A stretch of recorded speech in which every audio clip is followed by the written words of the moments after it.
signed up as soon as possible to get one of these through the official Nintendo store online, and it was only about 2 weeks ago that I finally received the email saying it was my turn to order one. The Switch 2 has, of course, been out for like a month and a half now, coming up on 2 months actually, and so the hype has died down substantially, I think, but they are still hard to come by, and by all accounts it is still very popular. I mean, it's the best-selling console of all time now. I mean, the fastest-selling console, I should say. It sold over 5 million units in its first month, beating out, the PS5, the original Switch, everything. So, still a hot item, but maybe slightly less exciting just because it's a pretty known quantity by this point. But I am still excited to get my hands on one, and here it is. So I've been actually waiting to open it so that we could do this unboxing together. I've had it for like a week now. I just haven't had a chance to record the video, so glad to finally be getting to it. So let's take a look at the outside of the box for starters.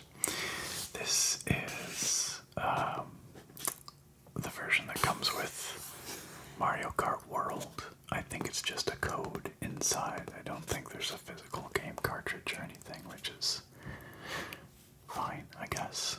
It's sort of weird, like on PC, I generally prefer digital games. Like, it's just very convenient, but when it comes to my Nintendo consoles, I kind of like the physical thing. I think it's a nostalgia thing. But then again, whenever I go to like play a game that I have as a physical cartridge, and I forget that the cartridge is not in the Switch, and then I'm like, oh, now I gotta go find it. So, digital is awfully convenient. Anyway, so on the front, we've got the Switch 2 logo, which is kind of interesting in that it's like 2 Nintendo Switch, rather than having this part above or this part below. It's kind of interesting. They have the logo and the 2 above. I don't know. It's just it's sort of a weird thing. You don't read it right. I don't know.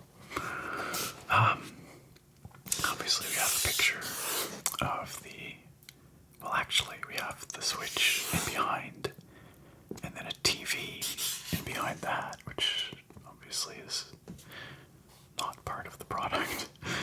And then up here we've got the Joy-Cons and the Joy-Con holder thing, which kind of turns them into a controller-like device.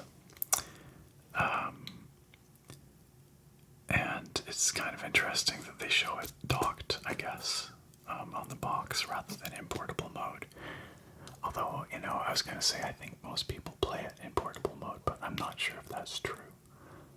I don't actually know what the breakdown is in terms of how people spend their time on their Switch. You can let me know down in the comments if you play mostly one way, like docked or portable, or like an even mix of both. I think I probably used my original Switch kind of fairly evenly between docked and portable mode.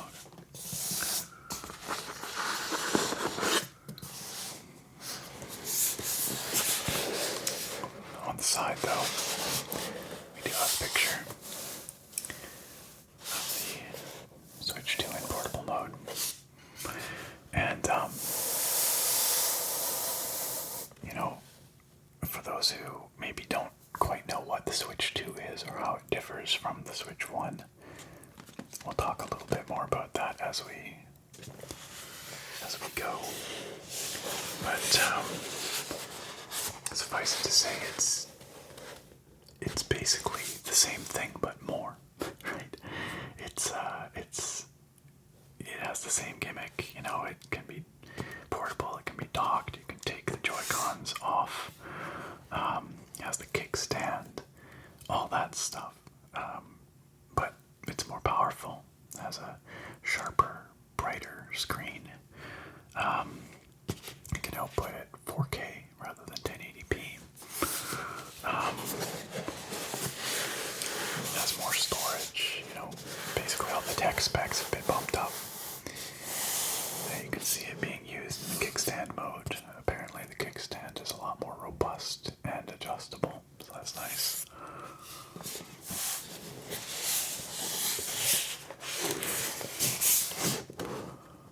On the top it just says Nintendo, and of course we've got all the red all the way around. It's a very Nintendo color. And then over here we've got, I don't know which of these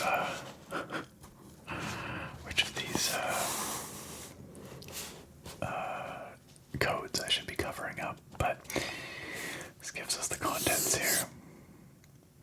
Some user agreement stuff, warnings, I guess. I don't know. Legal stuff.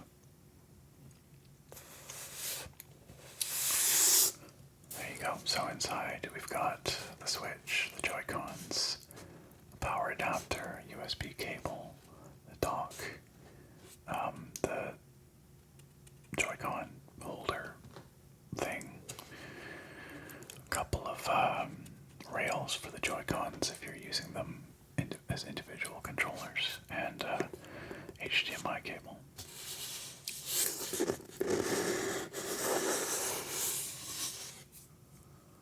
They call those, I guess, Joy-Con straps. The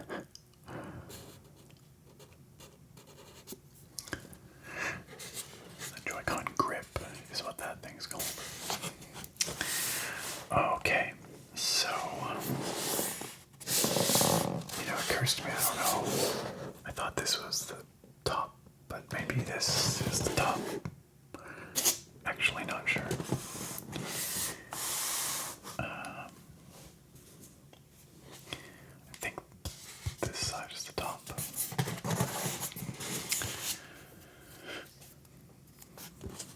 Let's just, well, there we go. That comes off nice and easy. Make some sticky sounds.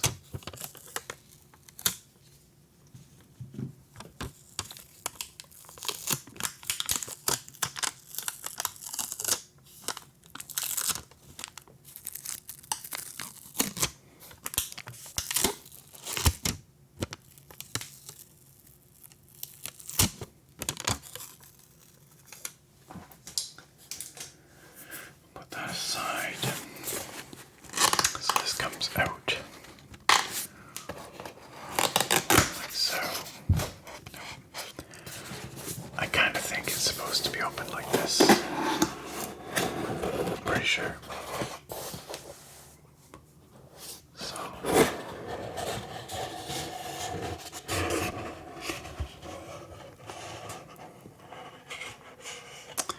Indeed it is. And here we have the Switch 2 right underneath that lid.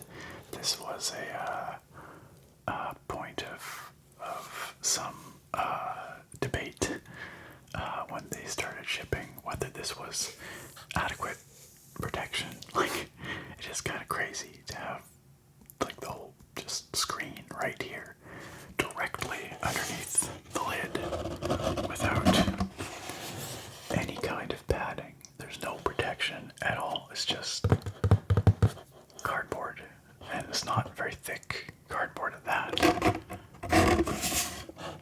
It's corrugated, but not that thick, and then just plastic, and then the screen.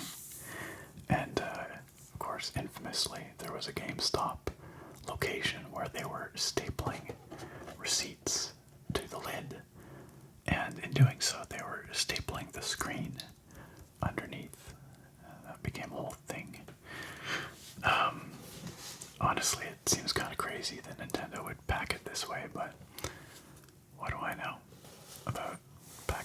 logistics, it seems to have worked out for them for the most part. So, but it does seem like it, could result in unnecessary damage and returns. So here is the switch to body, I don't know, tablet, if you want to call it that. It's got some weight to it. It's pretty dense.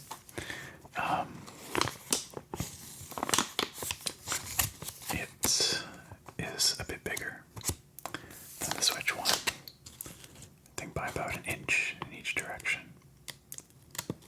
Why is this so difficult?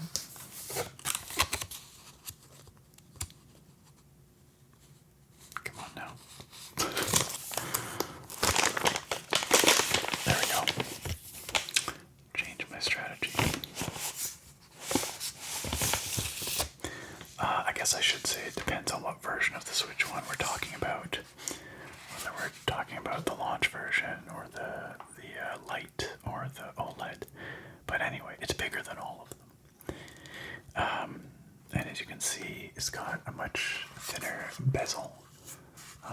The screen takes up most of the surface, or at least the glass does. I guess it's possible the screen itself doesn't take up all that space. Actually, I can sort of see. I don't know if you can see, but it is clear that the LCD does have a bezel, and it doesn't take up that whole piece of glass space. But still, that's a very clean looking front.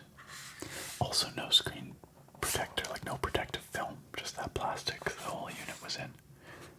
Interesting choices, Nintendo.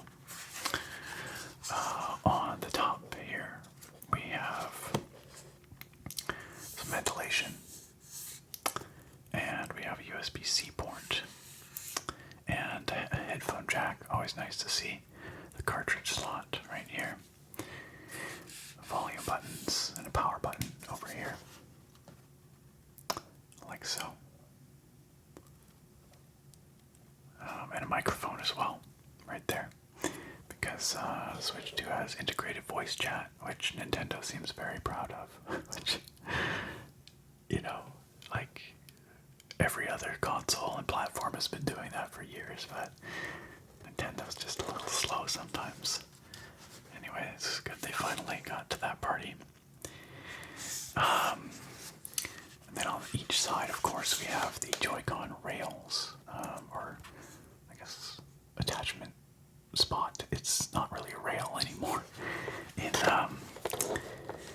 On the Switch 1, of course, it slid on. Each Joy-Con slid on and sort of clicked into place. Whereas here, we've got these magnetic connections with the Joy-Con 2s. I do like how they've got each side color-coded this way, but on the exterior it's all black. It's kind of a nice stealth look. On the bottom here, we have a pair of downward-firing speakers, by the looks of it, and a USB-C port as well. That's where it'll connect to the dock, of course. And a couple other little openings. I'm not sure what they do, but I guess somewhere in here there's got to be a micro SD card slot, right? Not actually sure where that is. But this thing does take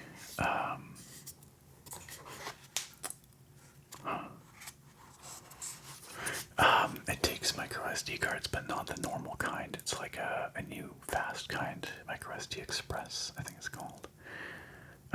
So your average micro SD card is not going to work, which is a bit of a bummer.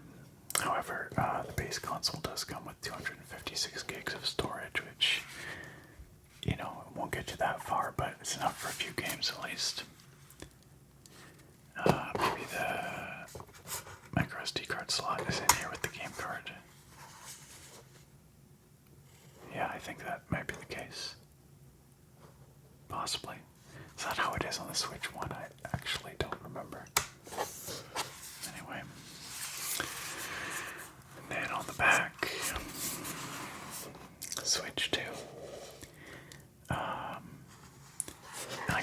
branding is like the logo first, and then Nintendo Switch below that. And of course, the kickstand, which does feel more robust. I think it's aluminum, and it can be adjusted to arbitrary angle, which is definitely an improvement over the Switch 1. Overall, it feels like a really nice, compact, dense little piece of hardware.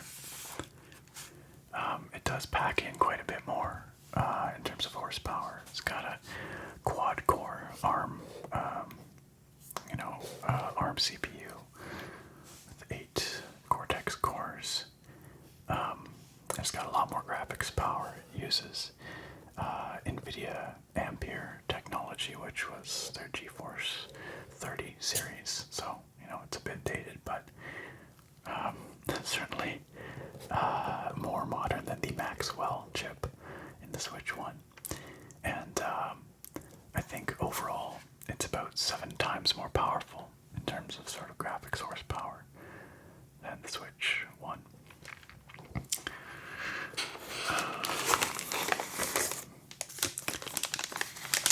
Here we have the left Joy-Con.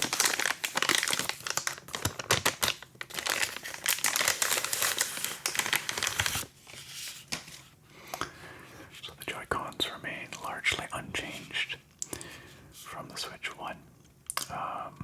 The thumbsticks are a little bit bigger, but same layout with the D-pad over here, the minus button, nice clicky thumbstick.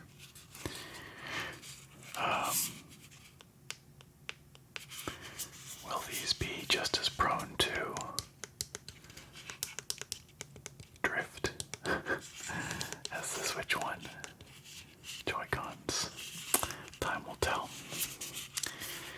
We have the bumper and the trigger. They all feel pretty good. It's got a little more weight to it, just like the main unit. And then of course, you can use it this way, so that you can have 2 people playing on one Switch with just the Joy-Cons. But I've always found that to be a little bit cramped.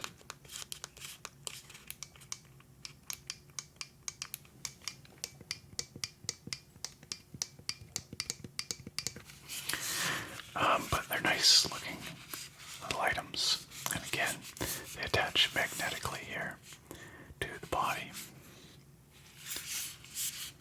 I like all this matte black finish all the way around. It's nice because it looks like it will repel fingerprints and finger oils quite well. And again, I like this splash of color, the way they've done that. It's nice.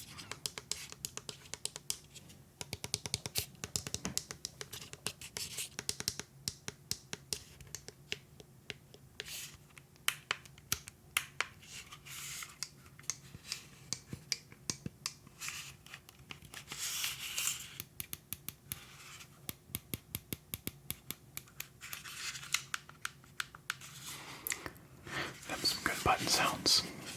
They all feel pretty good. And of course the right Joy-Con is very similar.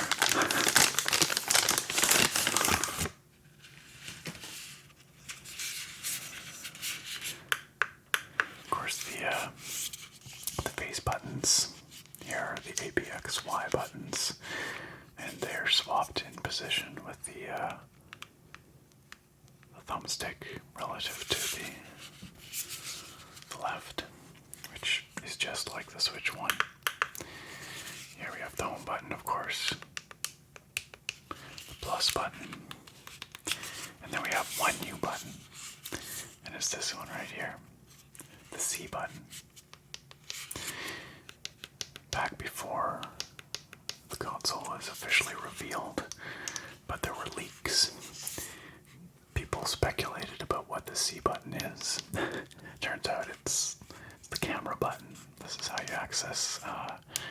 video chat, voice chat, that kind of stuff. So I made a dedicated button for it. I guess this here, this little lever, I guess that's how you detach them. Shall we try attaching? Let's start over here. Wow, okay, yeah. That felt solid. And the left side. There it is. Ta-da! Just like that.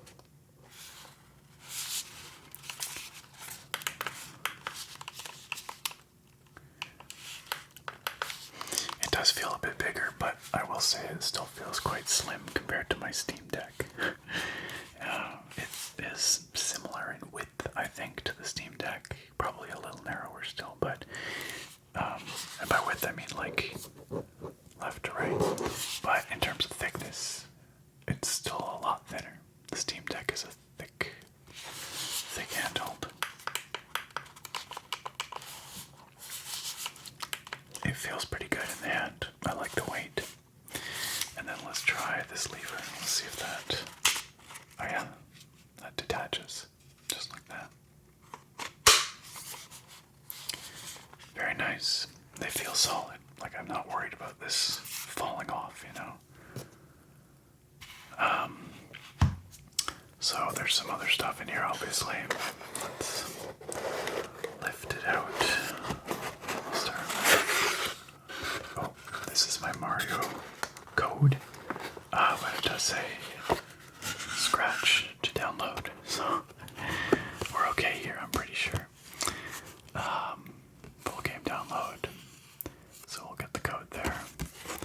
I'm looking forward to Mario Kart World. I've heard lots of good stuff about it, and new Mario Kart's always fun. I'm sure my wife and I will have lots of fun with it.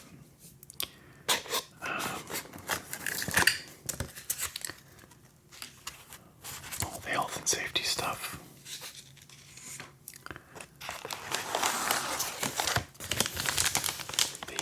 Ultra certified cable, ultra high speed HDMI. I guess this thing probably does need a different HDMI cable than the Switch one, because it can do 4K and it can also do 1080p at 120 hertz, I believe. Here's little Joy-Con wrist straps. One for each Joy-Con.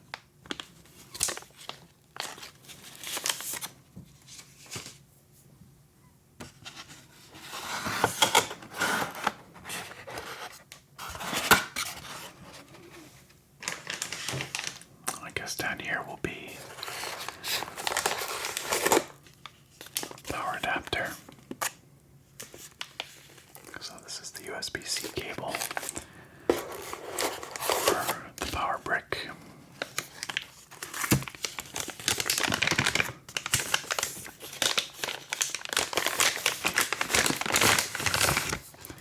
That is a pretty hefty power brick, actually. It's pretty heavy, I have to say. Nintendo branded, of course. USB-C. I guess the dock has a USB-C in, which makes sense. I'm really glad that we've standardized everything on USB-C. You know, I feel like finally the world is coming together around one standard. USB-C does have some problems as a connector, but it's still pretty, you know, it's a vast improvement, let's say, over a million different proprietary connectors.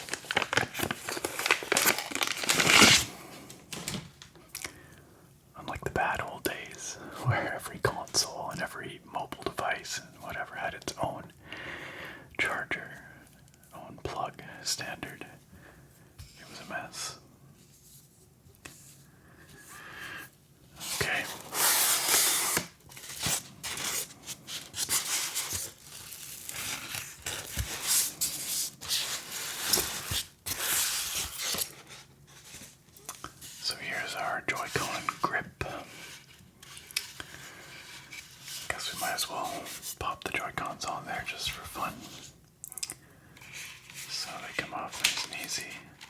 I love that. That feels really good. Just grab it, pull that lever, off it comes.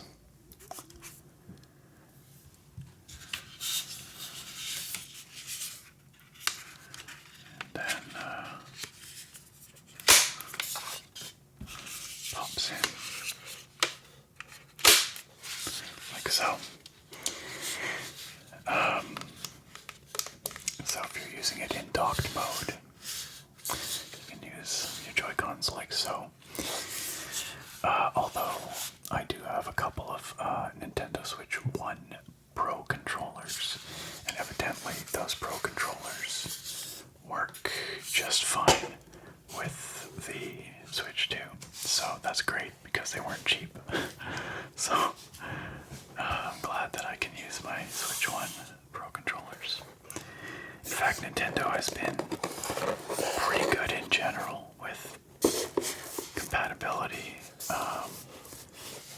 for Switch 1 hardware and software. Big time on the software, which is great.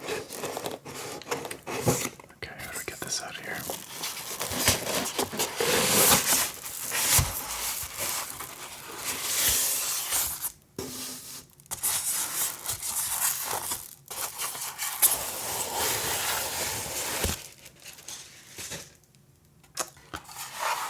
And there we have the dock. It's got a little bit more going on than the Switch 1 dock. It is actively cooled, so it's got a fan in there, which explains all the perforations. Got the Switch 2 logo here again. We do have a couple of USB-A ports here for charging controllers and whatnot. You can plug into there and charge off it. And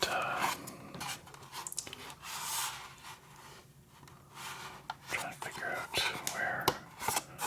Oh, I see. This probably comes on, maybe. I think it does, yeah. There we go.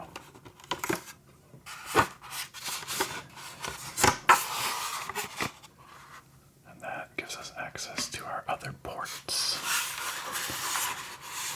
There's the USB-C for the AC adapter, if you can see that. It'd be hard to see, but as well as the HDMI. And we still have an Ethernet jack, which is nice if you want to hardwire it. And that's that. Nothing too complicated about that dock. I have heard that this time around Nintendo has really locked down the dock, and that it's going to be a lot harder for third parties to make dock accessories or, other docks, which is too bad actually, because I kind of like being able to buy third party stuff. Like for my Switch 1, I have just a little HDMI stick basically that it can dock with, which is great for travel if I want to plug into a hotel TV or something. Don't know that's going to be so easy this time around, but and that is everything. That is everything in the box.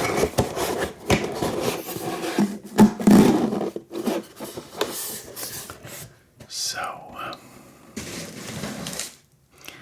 it really does feel a lot like the Switch 1 in terms of, the hardware.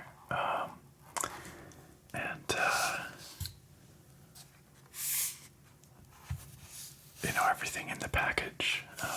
It just feels like the Switch 1 all over again, which is interesting in that it's kind of a hard sell, I think, for some people in some ways, because it probably doesn't feel a whole lot different for some people. And I think people who are not really immersed in games and gaming might wonder, well, is it really that much better than the Switch 1? Like, I've already got a Switch 1, why do I need a Switch 2? And even though it is a very fast-selling console, clearly the fastest-selling console ever, I do wonder it's going to have the crazy long tail of the Switch 1, or if it's going to peter off a lot faster, because I don't know, the Switch was sort of a real watershed moment. It was the first device like it on the market, and I think, COVID also helped it out a lot. But I don't know that the Switch 2 is going to have quite the same legs. We'll see, of course. And, for people that are into nerdy stuff, tech stuff like me, of course I wanted to get one. Of course I want to be able to play all the new games coming out for it. And ultimately that is going to be what drives adoption of a Switch 2. But you can imagine, a lot of skeptical parents who are like, why do I have to buy a new Switch for my kid or whatever when we've got a Switch already? Because superficially it looks an awful lot like a Switch 1, and it does the same things as the Switch 1, it just does them more and better. So anyway, I'm very much looking forward to trying out, seeing what this thing can do. It's, pretty capable for a Nintendo console in terms of the hardware in there. And of course I'm excited to play Mario Kart. I'm gonna get Donkey Kong and Bonanza as well. And we'll see what other games come out for this thing, but I'm sure it will have a long life, and no doubt fantastic library. I mean, it already does have a fantastic library, thanks to being backwards compatible with most of the Switch 1 library, which is maybe something that will help it sell more. Those skeptical parents can say, well, at least we have all the old games to play on this one still. So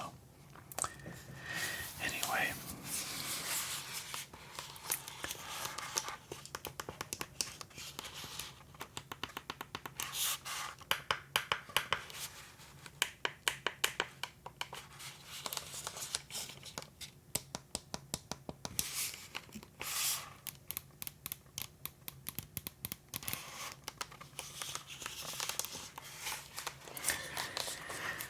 let me know, friends, if you would like to see some gameplay with this thing.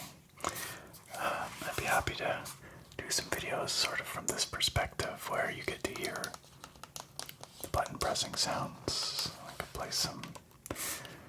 do some maybe open world exploration and cruising in Mario Kart World or whatever. So let me know down in the comments if that's something you would enjoy.